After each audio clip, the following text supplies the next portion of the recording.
ಆಗಿರುವಂತಹ ಸನ್ಮಾನ್ಯ ಶ್ರೀ ಗೋವಿಂದ ಕಾರಜೋಳ ಅವರವರು ನಮ್ಮನ್ನೆಲ್ಲ ಉದ್ದೇಶಿಸಿ ಒಂದೆರಡು ಮಾತನಾಡಬೇಕು ಅಂತ ಕೇಳ್ಕೊತಾ ಇದ್ದೀನಿ.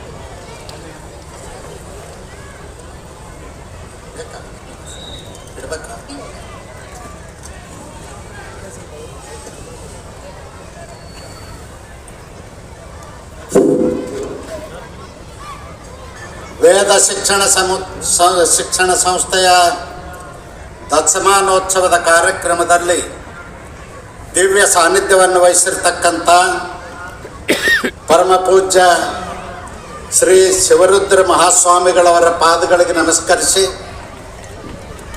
ಇನ್ನೋರ್ವ ಪರಮ ಪೂಜ್ಯರಾದ ಶ್ರೀ ವೀರಭದ್ರ ಶಿವಾಚಾರ್ಯ ಮಹಾಸ್ವಾಮಿಗಳವರ ಪಾದಗಳಿಗೆ ನಮಸ್ಕರಿಸಿ, ಇಂದಿನ ಕಾರ್ಯಕ್ರಮದ ಉದ್ಘಾಟಕರು ಕರ್ನಾಟಕ ರಾಜ್ಯದ ಮಾಜಿ ಮುಖ್ಯಮಂತ್ರಿಗಳು, ನಮ್ಮೆಲ್ಲರ ನಾಯಕರಾಗಿರ್ತಕ್ಕಂಥ ಮಾನ್ಯ ಶ್ರೀ BS ಯಡಿಯೂರಪ್ಪನವರೇ, ಈ ಕಾರ್ಯಕ್ರಮದಲ್ಲಿ ಘನ ಅಧ್ಯಕ್ಷತೆಯನ್ನು ವಹಿಸಿರ್ತಕ್ಕಂಥ DT ರವೀಂದ್ರವರೇ, ಮುಖ್ಯ ಅತಿಥಿಗಳಾಗಿ ಪಾಲ್ಗೊಂಡಿರ್ತಕ್ಕಂಥ ಮಾನ್ಯ ಶ್ರೀ ಮರಿಸ್ವಾಮಿ ಅವರೇ, ರಾಮದಾಸ್ರವರೇ, KT ಕುಮಾರಸ್ವಾಮಿ ಅವರೇ, ವೇದಿಕೆ ಮೇಲೆ ಆಸೀನರಾಗಿರ್ತಕ್ಕಂಥ ಎಲ್ಲ ಗೌರವಾನ್ವಿತ ಅತಿಥಿಗಳ, ಈ ಸಮಾರಂಭದಲ್ಲಿ ಭಾಗವಹಿಸಿರ್ತಕ್ಕಂಥ ಗುರು ಹಿರಿಯರ, ಅಣ್ಣ ತಮ್ಮಂದರ, ಮುದ್ದು ಮಕ್ಕಳ, ಮಾಧ್ಯಮದ ಪ್ರತಿನಿಧಿಗಳು, ಭಾಳ ಸಂತೋಷದಿಂದ ವೇದ ಶಿಕ್ಷಣ ಸಂಸ್ಥೆಯ ದಶಮಾನೋತ್ಸವದಲ್ಲಿ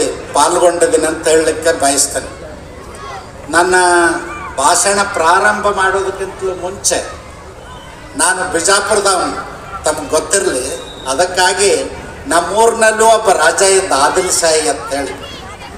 ಅವ್ರು ಏನು ಹೇಳಿದಾರೆ ಶಿಕ್ಷಣದ ಬಗ್ಗೆ ಅನ್ನೋದನ್ನು ನಿಮಗೆ ಹೇಳ್ತೀನಿ. ಉರ್ದುದಲ್ಲದ, ಅದನ್ನು ಬೇಕಾದ್ರೆ ಕನ್ನಡಕ್ಕೆ ಟ್ರಾನ್ಸ್ಲೇಟ್ ಮಾಡ್ತೀನಿ. ತುರ್ಕ್ ಹೋ ಯಾ ಬಮ್ಮನ್, ಭಾಗ್ಯವಾನ್ ವಹಿ ಹೈ ಜಿಸ್ ಪರ್ ಮಾ ಸರಸ್ವತಿ ಕಿ ಕೃಪಾ ಹೈ. ಅವ್ರು ಹೇಳಿದ್ದೇನೆಂದ್ರೆ, 15, 16, 17ನೇ ಶತಮಾನದಲ್ಲಿ ನಮ್ಮೂರಿನಲ್ಲಿ ರಾಜರಾಗಿದ್ದರು ಅವರು, ಮುಸಲ್ಮಾನರು ರಾಜರು. ಅವ್ರು ಹೇಳ್ತಾರ, ಯಾರು ಭಾಗ್ಯವಂತರು ಈ ಭೂಮಿ ಮೇಲೆ ಅಂತಂದ್ರೆ, ಯಾರ ಮೇಲೆ ತಾಯಿ ಸರಸ್ವತಿ ಕೃಪೆ ಆಗ್ಯದ ಅವರೇ ಭಾಗ್ಯವಾನರು ಅಂತ ಹೇಳ್ತಾರೆ. ನಾನು ಯಾಕೆ ಈ ಮಾತನ್ನು ಹೇಳಿದೆ ಅಂದ್ರೆ, ಇವತ್ತು ರವೀಂದ್ರ ಭಾಳ ಅದ್ಭುತವಾದಂಥ ಕೆಲಸವನ್ನು ಮಾಡಿದ್ದಾರೆ. ಹಣ ಗಳಿಸೋದಕ್ಕಾಗಿ ಪಟ್ಟಣಗಳಲ್ಲಿ ಶಿಕ್ಷಣ ಸಂಸ್ಥೆಗಳನ್ನು ಹೆಚ್ಚು ನಾವು ಮಾಡ್ತಾಯಿದ್ವಿ. ಅದರಿಂದ ಒಂದು ಗ್ರಾಮೀಣ ಪ್ರದೇಶದಲ್ಲಿ ಬಡವರ ಮಕ್ಕಳು ವಿದ್ಯಾವಂತರಾಗಬೇಕು ಅನ್ನೋ ದೃಷ್ಟಿಯಿಂದ ಅವರು ಭಾಳ ಶ್ರೇಷ್ಠವಾದಂಥ ಕೆಲಸ ಮಾಡಿದ್ದಾರೆ. ಶ್ರೇಷ್ಠವಾದಂಥ ಕೆಲಸ ಅಂದ್ರೆ, ಒಂದು ಕಾಲದಲ್ಲಿ ಅನ್ನದಾನ ಶ್ರೇಷ್ಠ ದಾನ ಅಂತ ಹೇಳ್ತಿದ್ದೀವಿ. ಇವತ್ತು 21ನೇ ಶತಮಾನದಲ್ಲಿ ಶ್ರೇಷ್ಠ ದಾನ ಯಾವುದಂದ್ರೆ ವಿದ್ಯಾದಾನ. ಆ ಕೆಲಸವನ್ನು ಇವತ್ತು ರವೀಂದ್ರ ಅವರು ಮಾಡಿದ್ದಾರೆ. ಈ ದೇಶದ ಪ್ರಧಾನಮಂತ್ರಿಗಳಾಗಿರ್ತಕ್ಕಂಥ ನರೇಂದ್ರ ಮೋದಿಜಿಯವರು ಬಡವರ ಮಕ್ಕಳಿಗೆ, ಶ್ರೀಮಂತರ ಮಕ್ಕಳಿಗೆ, ಪಟ್ಟಣದಲ್ಲಿರಲಿ ಹಳ್ಳಿಗಾಡಿನಲ್ಲಿರಲಿ ಎಲ್ಲರಿಗೂ ಒಂದೇ ಶಿಕ್ಷಣ ಸಿಗಬೇಕು ಅನ್ನೋ ದೃಷ್ಟಿಯಿಂದ ದೇಶದಲ್ಲಿ ರಾಷ್ಟ್ರೀಯ ಶಿಕ್ಷಣ ನೀತಿಯನ್ನು ಜಾರಿಗೆ ತಂದಿದ್ದಾರೆ. ಅನೇಕ ರಾಜ್ಯಗಳಲ್ಲಿ ಈಗಾಗಲೇ ರಾಷ್ಟ್ರೀಯ ಶಿಕ್ಷಣ ನೀತಿಯನ್ನು ಒಪ್ಪಿಕೊಂಡು ತ್ರಿಭಾಷಾ ಶಿಕ್ಷಣ ನೀತಿ, 3 ಭಾಷೆಗಳ ಶಿಕ್ಷಣ ನೀತಿ ಜಾರಿಯಲ್ಲಿದೆ. ಅದರ ಕರ್ನಾಟಕದಲ್ಲಿ ಇರ್ತಕ್ಕಂಥ ಸರ್ಕಾರ ದ್ವಿಭಾಷಾ ಶಿಕ್ಷಣ ನೀತಿ, ರಾಜ್ಯ ಶಿಕ್ಷಣ ನೀತಿಯನ್ನು ಸಪ್ರೇಟ್ ಮಾಡಿದ್ದರಿಂದ ನಮ್ಮ ಮಕ್ಕಳು ಹೆಚ್ಚಿನ ವಿದ್ಯಾಭ್ಯಾಸಕ್ಕೆ ಮತ್ತು ಹೊರದೇಶಗಳಿಗೆ ಹೋಗಲಿಕ್ಕೆ ಸಮಸ್ಯೆ ಆಗ್ತಾಯಿದೆ. ಅದಕ್ಕಾಗಿ ನಾವು ಅನೇಕ ಬಾರಿ ಮುಖ್ಯಮಂತ್ರಿಗಳಿಗೆ ವಿನಂತಿ ಮಾಡಿದ್ದೀವಿ, ನೀವು ರಾಷ್ಟ್ರೀಯ ಶಿಕ್ಷಣ ನೀತಿ ಒಪ್ಕೊಳ್ಳಿ, ರಾಜ್ಯ ಶಿಕ್ಷಣ ನೀತಿ ಅಲ್ಲ. ನಾನು ಯಾಕೆ ಹೇಳ್ತೀನಿ ಅಂದ್ರೆ, ಇಡೀ ಪ್ರಪಂಚನೇ ಒಂದು ಮನೆ ಆಗಿದೆ ಇವತ್ತು. ನಮ್ಮ ಮಕ್ಕಳು ಮೊದಲು ನಾವು ಚಿಕ್ಕವರಿದ್ದಾಗ ತಾಲೂಕು ಜಿಲ್ಲೆಗೆ ಹೋದ್ರೆ ಭಾಳ ದೊಡ್ಡ ಮನುಷ್ಯರಾಗಿಬಿಡ್ತಿದ್ವಿ. ಈಗಿಲ್ಲ. ಪ್ರಪಂಚದ 100 ದೇಶಗಳನ್ನು ಸುತ್ತಿ ಇವತ್ತು ವ್ಯಾಪಾರ ವಹಿವಾಟು ಮಾಡ್ತಕ್ಕಂಥದ್ದು, ಶಿಕ್ಷಣ ಪಡಿತಕ್ಕಂಥದ್ದು, ಎಲ್ಲದಕ್ಕೂ ಅವಕಾಶ ಇರೋದರಿಂದ ಇವತ್ತು ಜಾಗತೀಕರಣ, ಉದಾರೀಕರಣ, ಖಾಸಗೀಕರಣ ನೀತಿಯಿಂದ ಜಗತ್ತೇ ಒಂದು ಮನೆಯಾಗಿದೆ. ಅದಕ್ಕೆ ನಮ್ಮ ಮಕ್ಕಳು, ಬಡವ್ರ ಮಕ್ಕಳು, ಗ್ರಾಮಾಂತರ ಪ್ರದೇಶದ ಮಕ್ಕಳು ಶಿಕ್ಷಣದಿಂದ ವಂಚಿತರಾಗಬಾರ್ದು. ಅದಕ್ಕಾಗಿ ರಾಷ್ಟ್ರೀಯ ಶಿಕ್ಷಣ ನೀತಿಯನ್ನು ಒಪ್ಕೊಳ್ಬೇಕು ಅಂಥೇಳಿ ಸಾರ್ವಜನಿಕರು ಕೂಡ ಸರ್ಕಾರದ ಮೇಲೆ ಒತ್ತಡ ಹಾಕಬೇಕು ಅಂಥೇಳಿ ಈ ಸಂದರ್ಭದಲ್ಲಿ ನಾನು ಹೇಳಲಿಕ್ಕೆ ಬಯಸ್ತೇನೆ. ಒಂದು ಇವತ್ತು ಭಾಳ ಅದ್ಭುತವಾದ ಕೆಲಸವನ್ನು ಮಾಡಿದಾರಂತೆ. ಯಾಕೆ ಹೇಳಿದೆ ಅಂದ್ರೆ,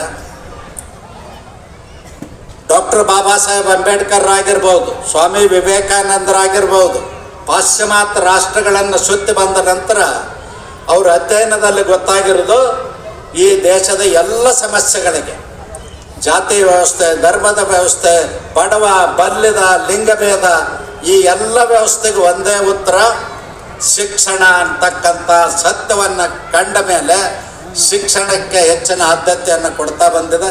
ಸ್ವಾತಂತ್ರ್ಯ ನಂತರ ಸರ್ಕಾರಗಳು ಕೂಡ ಶಿಕ್ಷಣಕ್ಕೆ ಆದ್ಯತೆಯನ್ನು ಕೊಡ್ತಾ ಇದ್ದಾವೆ. ಮಠಮಾನ್ಯರು ಭಾಳ ಶ್ರೇಷ್ಠ ಕೆಲಸವನ್ನು ಮಾಡಿದ್ದಾರೆ. ಯಾವ ಕಾಲಘಟ್ಟದಲ್ಲಿ ಸರ್ಕಾರ ಶಾಲಾ ಕಾಲೇಜುಗಳನ್ನು ಮಾಡಿರಲಿಲ್ಲ, ಶೂದ್ರರಿಗೆ ಓದಲಿಕ್ಕೆ ಅವಕಾಶ ಇರಲಿಲ್ಲ, ಅಂಥ ಕಾಲಘಟ್ಟದಲ್ಲಿ ಮಠಮಾನ್ಯಗಳು ಈ ನಾಡಿನ ಉದ್ದಗಲಕ್ಕೂ ಜಾತಿ, ಧರ್ಮ, ಭೇದ ಎಲ್ಲವನ್ನೂ ಮರೆತು ಮಕ್ಕಳಿಗೆ ಶಿಕ್ಷಣ ಕೊಡ್ತಕ್ಕಂಥ ಕೆಲಸ ಮಾಡಿದ್ದಾರೆ. ಅದರಿಂದ ಕರ್ನಾಟಕದಲ್ಲಿ ಬಸವಣ್ಣನವರ ವಿಚಾರವನ್ನು ಆಚರಣೆಗೆ ತರಲಿಕ್ಕೆ ಸಾಕಷ್ಟು ಅನುಕೂಲತೆ ಆಗಿದೆ ಅಂಥೇಳಿ ಈ ಸಂದರ್ಭದಲ್ಲಿ ನಾನು ಹೇಳಲಿಕ್ಕೆ ಬಯಸ್ತೇನೆ. ಮತ್ತು ನಾನು ಹೆಚ್ಚು ಸಮಯ ತಗೊಳ್ಳದೇನೆ ಇಷ್ಟೇ ಹೇಳಲಿಕ್ಕೆ ಬಯಸ್ತೇನೆ. ನಮ್ಮ ಈ ಶಿಕ್ಷಣ ಸಂಸ್ಥೆ, ವೇದ ಶಿಕ್ಷಣ ಸಂಸ್ಥೆಯ ಉಪಾಧ್ಯಾಯರಿಗೆ, ಶಿಕ್ಷಕ ಬಂಧುಗಳಿಗೆ, ಸಿಬ್ಬಂದಿ ವರ್ಗದವ್ರಿಗೆ ನನ್ನ ವಿನಂತಿ ಏನಂದ್ರೆ, ತಜ್ಞರು, ಹಿರಿಯರು ಒಂದು ಮಾತನ್ನು ಹೇಳಿದ್ದಾರೆ. ಒಬ್ಬ ಡಾಕ್ಟರ್ ಅಯೋಗ್ಯನಾದರೆ ಕೆಲವು ರೋಗಿಗಳು ಸಾಯಬಹುದು, ಒಬ್ಬ ಇಂಜಿನಿಯರ್ ಅಯೋಗ್ಯನಾದರೆ ಕೆಲವು ಕಟ್ಟಡಗಳು ಕುಸಿಯಬಹುದು. ಆದರೆ ಶಿಕ್ಷಕನೊಬ್ಬ ಅಯೋಗ್ಯನಾದರೆ ಅನೇಕ ತಲೆಮಾರುಗಳು ನಾಶ ಆಗ್ತಾವ ಅಂತಕ್ಕಂಥ ಮಾತನ್ನು ಹೇಳಿದಾರ. ಆ ಮಾತನ್ನು ಗಮನದಲ್ಲಿಟ್ಟುಕೊಂಡು ಉತ್ತಮ ಶಿಕ್ಷಕರಾಗಿ ಉತ್ತಮ ಪ್ರಜೆಗಳನ್ನ ತಯಾರು ಮಾಡತಕ್ಕಂಥ ಕೆಲಸವನ್ನು ಮಾಡಬೇಕು.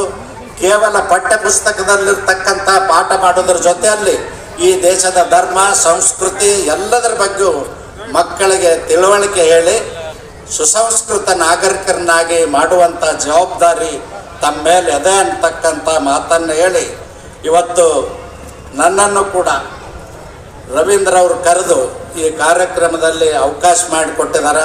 ಅವ್ರಿಗೆ ಕೃತಜ್ಞತೆ ಹೇಳ್ತೀನಿ. ಮತ್ತು ಈ ಶಾಲೆಯಲ್ಲಿ ಓದಿದಂಥ ಮಕ್ಕಳು ಪ್ರಪಂಚದಲ್ಲಿ ಕೀರ್ತಿವಂತರಾಗಲಿ ಮತ್ತು ಈ ಶಾಲೆಯ ಕೀರ್ತಿ, ಗೌರವ ಗೌರಿ ಶಂಕರ್ನವರೆಗೂ ಹರಡಲಿ ಅಂತ ಹಾರೈಸಿ ನನ್ನ ಮಾತು ಮುಗಿಸ್ತೇನೆ. ನಮಸ್ಕಾರ. ಧನ್ಯವಾದಗಳು ಸರ್. ತಮ್ಮ ಅನುಭವದ ಮಾತುಗಳ ಜೊತೆಗೆ ವಾಸ್ತವಿಕವಾದಂತಹ ಎಷ್ಟೋ ವಿಚಾರಗಳ ಬಗ್ಗೆ ಬೆಳಕನ್ನ ಚೆಲ್ಲಿ ಮಾತನಾಡೋದಕ್ಕೆ ಮತ್ತೊಮ್ಮೆ ಧನ್ಯವಾದಗಳು.